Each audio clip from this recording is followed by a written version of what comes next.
Hello everyone, this is Erik, the Asian movie enthusiast, and this is my review of Badlands, a Japanese crime drama thriller from 2023 that stars Sakura Ando. It was directed by Masato Harada, who recently directed Hell Dogs. Now, I would recommend that you not read online plot summaries, even the shorter ones on like IMDb and stuff, because they reveal an event that happens near the midpoint of the film. I think it would be more interesting to not know what the pivotal event will be since it does not occur near the beginning. So the film opens with Sakura Ando's character, and she meets a criminal who recruits her for a job. And this criminal has like a team-oriented approach with a handful of people who are responsible for specific things in relation to this like job that they're doing. Early on, this actually had kind of a French Connection vibe to it, which I really dug, because the main character has to like tail someone until the team robs them of their cash. And it's a very good scene. Strong start to the film, and it communicates to the viewer that our protagonist is experienced and disciplined when it comes to her like performing these criminal jobs. Now, Sakura Ando is a great actress and a solid choice for this role. Her presence keeps you engaged throughout. Now, there are many side characters in this film and a good number of people to kind of keep track of, but it's acceptable because the script is fairly clean and easy to follow. But despite the ensemble nature of the story, Ando gets most of the screen time, and she's the primary focus. So if you're a fan of this actress, that's one big reason to check this out. Here's some of the other like characters that you'll come across here. You got the brother character, who is played by Edward Elric himself, Full Metal Alchemist star Ryosuke Yamada. Easily one of the weaker actors in this film, but his character's not supposed to be likable. He's kind of a douchebag, so he's fine for the role, I guess. There's a significant police presence in this, with Noriko Eguchi playing a big role, and Eguchi is pretty talented and made her impact in like lower budget flicks back in the day, stuff like Moon and Cherry from 2004. I became a fan of hers back then, and nice to see her pop up and stuff.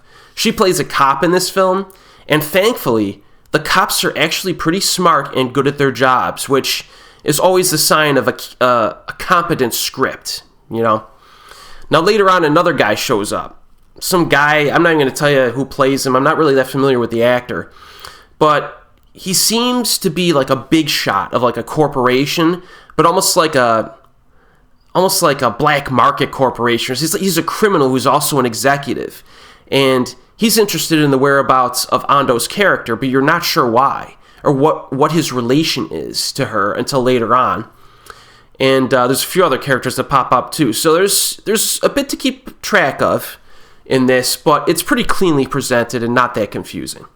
Now, one other recommendation I have for you: don't check the cast listing in its totality, because there's one bigger name Japanese actor who shows up. I had no idea he was in the film, and it was a nice surprise for me. He's only in one scene, but it was nice to see him. Now, one of the biggest strengths of Badlands is how it introduces and sets everything up. Each character is kind of like a piece on a chessboard, and you're wondering which characters are going to clash with each other, and which characters are going to like bite the dust, and very well made in that respect. However, that does bring me to my main criticism of this movie. There's not enough release of that building tension. It just keeps kind of building. And the pacing was slower than I had expected. The runtime is 2 hours and 23 minutes, which is long in its own right. But you do kind of have to wait until the final act for the crap to hit the fan and stuff to start going down. And even when it does, some of the conflict resolutions feel a little bit rushed and anticlimactic.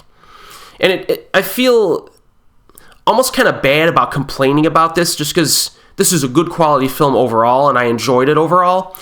But I was getting a little bit frustrated during like the middle act and the beginning of the third act. I was starting to like fidget in my seat a little bit, saying to myself, like, come on guys, like let's speed this up a bit and get to the point here, And I think they should have trimmed down the runtime and included some additional thrills in the middle section.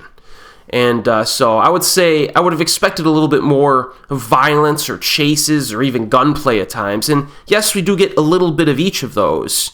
but this is like a slow burn film, I would classify it as. So just, keep that in mind before going into it. But I did enjoy this movie. I did enjoy Hell Dogs more. I just felt like it was paced better and had a more satisfying final act. But Badlands is a good flick.